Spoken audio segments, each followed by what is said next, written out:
Yesu Kristo ashimwe. Tugeze ku munsi w'158 dusoma Bibiliya. Uyu munsi turatangira igitabo cy'umubwiriza. Reka dusome mu izina rya Yesu. Igitabo cy'umubwiriza, igice cya mbere. Ibintu byose nta kamaro. Amagambo y'umubwiriza mwene Dawidi, umwami utuye i Yerusalemu. Umubwiriza aravuga ati, ubusa gusa, nta kamaro, byose ni ubusa. Ibyo umuntu agokera byose akiri mu isi bimumarira iki? Abo ku ngoma imwe barashira, hakaza abo ku yindi, ariko isi ihoraho iteka. Izuba naryo rirarasa rikarenga, rikihutira gusubiraho rirasira. Umuyaga uhuha werekeye ikusi, ugahindukirira ikasikazi, uhora unyuranamo mu rugendo rwawo, kandi ugaruka kuzenguruka mu nzira zawo. Inzuzi zose zisuka mu nyanja, nyamara inyanja ntiyuzura. Aho inzuzi zinyura niho zisubira kunyura. Ibintu byose bifite umuruho mwinshi utavugwa. Ijisho ntirihaga kurora, n'amatwi ntarambirwa kumva. Ibyahozeho nibyo bizongera kubaho, kandi ibyakozwe nibyo bizongera gukorwa, nta cyadutse munsi y'ijuru. Mbese hariho ikintu cyavugwa ngo, dore iki ni inzaduka? Nacyo cyahozeho kera mu bihe byariho mbere yacu. Ibya mbere ntibikibukwa, n'ibizaza hanyuma nabyo abazakurikiraho ntibazabyibuka. Ubwenge nabwo nta kamaro. Njyewe umubwiriza nari umwami wa Isiraheli i Yerusalemu. Nakomeje umutima wanjye gushaka no kugenzurisha ubwenge, kugira ngo menye iby'ibintu byose bikorerwa munsi y'ijuru, n'umuruho mubi Imana yahaye abantu ngo bawuruhe. Nabonye imirimo yose ikorerwa munsi y'ijuru, kandi mbona byose ari ubusa, ni nko kwiruka inyuma y'umuyaga. Ibigoramye n'ibigororwa, kandi byabuze ntibibarika. Nibwiye mu mutima wanjye ndavuga nti, dore niyunguye ubwenge bwinshi kurusha abambanjirije i Yerusalemu bose. Ni ukuri umutima wanjye wabonye ubwenge bwinshi no kumenya. Nakomeje umutima wanjye kumenya ubwenge no kumenya iby'ubusaza n'ubupfapfa, menye yuko nabyo ari nko kwiruka inyuma y'umuyaga. Kuko ubwenge bwinshi burimo agahinda kenshi, kandi uwunguka ubwenge yunguka n'umubabaro. Umubwiriza, igice cya kabiri. Ibihimbano n'ubutunzi nta mahoro bitera. Nibwiye mu mutima wanjye nti, henga nkugeragereshe ibyishimo, nuko ishimire kugubwa neza. Maze mbona ko nabyo ari ubusa. Navuze ibyo guseka nti ni ubusazi, n'iby'ibitwenge nti bimaze iki?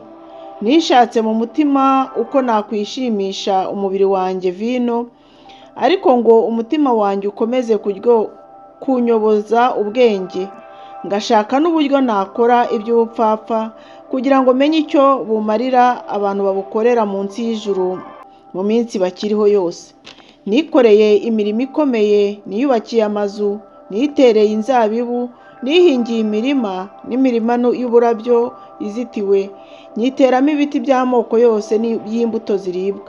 Nifukuriye amariba y'amazi kugira ngo nyavomerere imirima yororerwamo ibiti.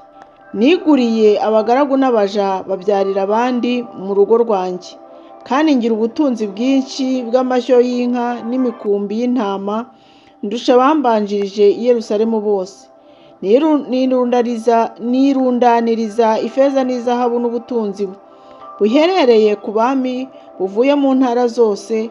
Nishakiye abaririmbyi b'abagabo n'ab'abagore, n'ibinezeza abantu, n'ibicurangwa by'uburyo bwose. Nuko ndakomera, kandi ndusha abambanjirije i Yerusalemu bose kunguka, nkomeza n'ubwenge bwanjye, kandi sinimye amaso yanjye icyo yifuza cyose, nta n'umunezero wose nimye umutima wanjye, kuko umutima wanjye wishimiraga imirimo yanjye yose. Ibyo ni byo byari ingororano z'imirimo yanjye yose. Maze nitegereje imirimo yose y'amaboko yanjye n'imiruho yose niruhije nkora, nsanga byose ari ubusa, ari nko kwiruka inyuma y'umuyaga, kandi nta gifite umumaro kiri munsi y'ijuru. Nisubiramo ngo ndebe ubwenge n'ubusazi n'ubupfapfa. Mbese uzasimbura umwami azabasha gukora iki, keretse ibisanzwe bikorwa? Nuko mbona ko ubwenge buruta ubupfapfa, nk'uko umucyo uruta umwijima. Amaso y'umunyabwenge ari mu mutwe we, nawe umupfapfa agenda mu mwijima atabona. Nyamara nabonye ko amaherezo ya bose ari amwe. Niko kwibwira mu mutima nti ibiba ku mupfapfa nibyo bizambaho. None se kumurusha ubwenge byamariye iki? Niko kwibwira mu mutima nti ibyo nabyo ni ubusa. Erega umunyabwenge ameze nk'umupfapfa, nawe ntiyibukwa iteka, kuko mu bihe bizaza bose bazaba bibagiranye. Erega umunyabwenge nawe apfa nk'umupfapfa. Niko kwanga ubugingo, kuko imirimo ikorerwa munsi y'ijuru yamereye nabi. Byose ni ubusa, ni nko kwiruka inyuma y'umuyaga.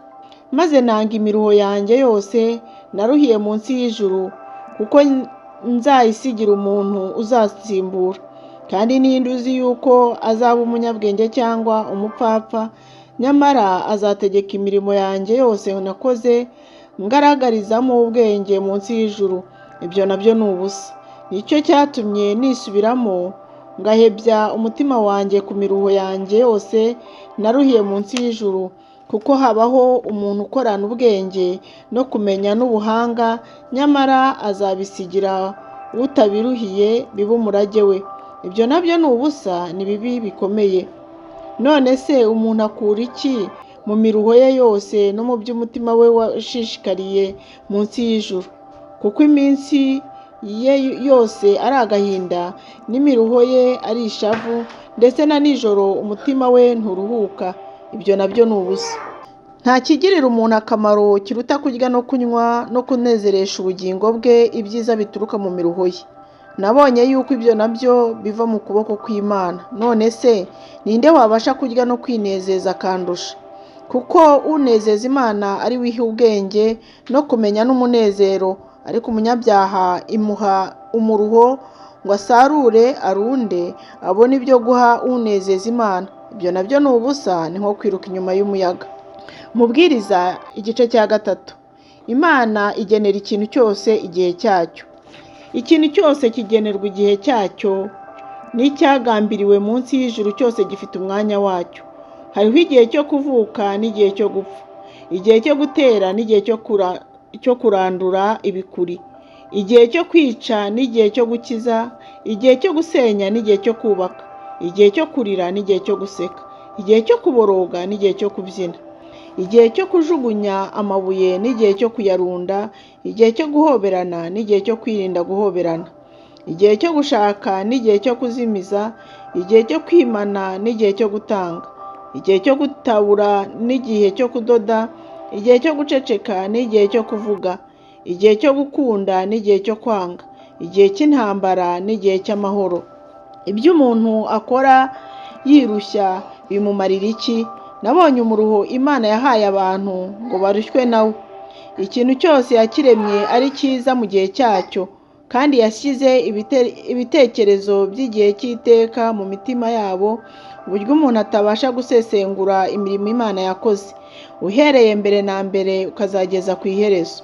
Nzi yuko ari nta cyiza kiriho kibarutira kunezerwa no gukora neza igihe bakiriho cyose, kandi ko umuntu wese akwiriye kurya no kunywa no kunezerwa n'ibyiza by'imirimo ye yose, kuko nabyo ari ubuntu bw'Imana.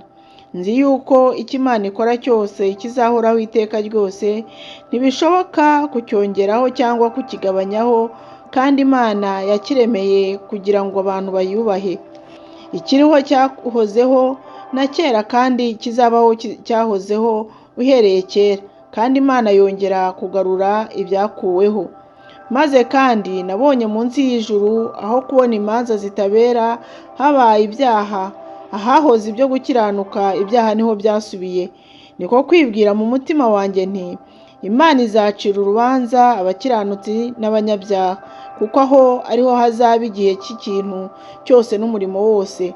Nibwiye mu mutima nti bimera bityo kubw'abantu, kugira ngo Imana ibagerageze, kandi ngo bimenyeho yuko nabo ubwabo bameze nk'inyamaswa. Kuko ikiba ku bantu aricyo kiba ku nyamaswa, ikibabaho ni kimwe, nk'uko bapfa niko zipfa. Ni ukuri byose bihumeka kumwe, umuntu ntacyo arusha inyamaswa, kuko byose ari ubusa. Byose bijya hamwe, byose byavuye mu mukungugu, kandi byose bizawusubiramo. ninde uzi yuko umwuka w'umuntu uzamuka ukajya hejuru, kandi akamenya yuko uw'inyamaswa umanuka ukajya mu butaka? Nicyo gituma mbona yuko nta kirenze ibi umuntu kunezezwa n'imirimo ye. Ibyo ni byo mugabane we. Ninde wamugarura ngo arebe ibizaba mu nyuma ze? Umubwiriza ibice 4. Ibibi n'imiruho byo muri ubu bugingo. Nsubiye inyuma mbona iby'agahato byose bikorerwa munsi y'ijuru, mbona n'amarira y'abarengana babuze kirengera. Ububasha bwari bufitwe n'ababarenganya, kandi ntibari bafite uwo kubahumuriza. Cyo cyatumye nshima abapfuye kuruta abazima bakiriho. Ni ukuri bose barutwa n'utigeze kubaho, akaba atabonye imiruho mibi ikorerwa munsi y'ijuru. Kandi mbona imirimo yose y'iby'ubukorikori byose yuko ari byo bituma umuntu agirira ishyari mugenzi we. Ibyo nabyo ni ubusa, ni nko kwiruka inyuma y'umuyaga. Umupfapfa aripfumbata agasigara arya umubiri we. Urushyi rumwe rwuzuye rufite amahoro biruta amashyi yombi yuzuye afite umuruho no kwiruka inyuma y'umuyaga. Nsubiye inyuma mbona ibitagira umumaro munsi y'ijuru. Hariho umuntu nyakamwe utagira uwo babana, ndetse ntagire n'umwana cyangwa umuvandimwe. Nyamara imiruho ye yose ntigire iherezo, kandi amaso ye ntahaga ubutunzi. Ajya yibwira ati, ninde mbikorera bikabuza ubugingo bwanjye ibyiza? Ibyo nabyo ni ubusa, ni ukuri, ni umuruho mubi. Ababiri baruta umwe, kuko babona ibihembo byiza by'imiruho yabo. Kuko iyo baguye, umwe abyutsa mugenzi we, ariko uguye ari wenyine atagira umubyutsa aba abonye ishyano. Maze kandi ababiri iyo baryamanye barasusurukirwa, ariko uri wenyine yasusurukirwa ate? Umuntu naho yanesha umwe, ababiri bo bamunanira, kandi umugozi w'inyabutatu ntucika vuba. Umusore w'umukene ufite ubwenge aruta umwami ushaje w'umupfapfa utakemera kugirwa inama. Kuko yari avuye mu nzu y'imbohe ngo yimikwe, ndetse mu gihugu yimitswemo nicyo yavukiyemo ari umukene.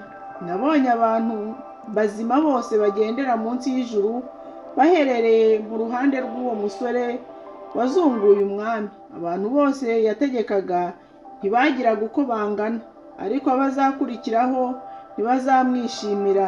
Ni ukuri ibyo nabyo ni ubusa, ni nko kwiruka inyuma y'umuyaga. Umubwiriza iby'Imana bikwiriye kwitonderwa. Nujya mu nzu y'Imana ujye urinda ikirenge cyawe, niwegera ukumva biruta gutamba ibitambo by'abapfapfa, kuko batazi ko bakora nabi. Umubwiriza ibice 5. Ntukihutire kubumbura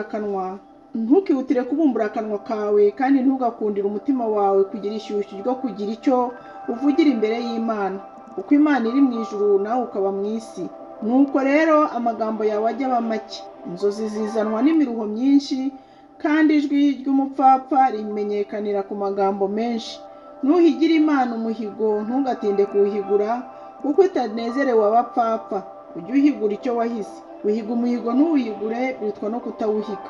Ntugakundire akanwa kawe gucumuza umubiri wawe, kandi ntukavugire imbere ya marayika uti narafuditse. Kuki Imana yarakarira ijwi ryawe ikarimbura umurimo w'amaboko yawe?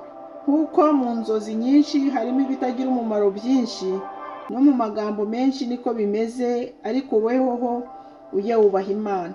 Ubutunzi bukwiriye gukoreshwa mu buryo bwiza. Nubona mu ntara umukene urengana n'abanyarugomo bakuraho imanza zitabera no gukiranuka, ntibikagutangaze. Isumbya abakuru bukuru ibyitegereza, kandi hariho abakuru babarengeje. Nyamara uburumbuke bw'igihugu ni ubwa bose, umwami nawe ubwe atungwa no guhingirwa. Ukunda ifeza ntabwo ahaga ifeza, n'ukunda kunguka byinshi nawe nuko. Ibyo nabyo ni ubusa. Iyo ibintu bigwiriye, ababirya nabo baragwira. Nyirabyo aba yungutse iki kitari ukubirebesha amaso gusa. Ibitotsi by'umukozi bimugwa neza niyo ariye bike cyangwa byinshi, ariko guhaga k'umukire kumubuza gusinzira. Hariho ikibi gikabije nabonye munsi y'ijuru, icyo butunzi nyirabwo yibikiye bukamutera amakuba. Ubwo butunzi bukamarwa no guhomba, kandi iyo abyaye umwana ntabona icyo amupfumbatisha. Ko yavuye mu nda ya nyina ari umuturumbure, azagenda atyo nk'uko yaje, ari ntacyo azajyana cy'ibyo yaruhiye yatwara mu ntoki. Icyo nacyo ni ikibi gikabije, kuko uko yaje ariko azagenda. Byamumarira iki gukorera umuyaga? Iminsi ariho yose arira mu mwijima, abona umubabaro mwinshi, agira indwara n'uburakari. Dore icyo nabonye kibereye umuntu cyiza kandi kimutunganiye, ni ukurya no kunywa no kunezerwa n'ibyiza by'imirimo ye yose akorera munsi y'ijuru mu minsi yose akiriho, ibyo Imana yamuhaye, kuko ibyo ari byo mugabane we. Kandi umuntu wese Imana yahaye ubutunzi n'ubukire, ikamuha kubirya, akiha umugabane we, akanezezwa n'umurimo we, ibyo ni ubuntu bw'Imana. Imana izagwiza umunezero wo mu mutima we, bitume atibaza cyane iminsi azamara akiriho. Imana ibahe umugisha. Tuzakomeza ejo ku munsi w'159. Mukomeze mugire icyumweru cyiza. Ndabakunda mu izina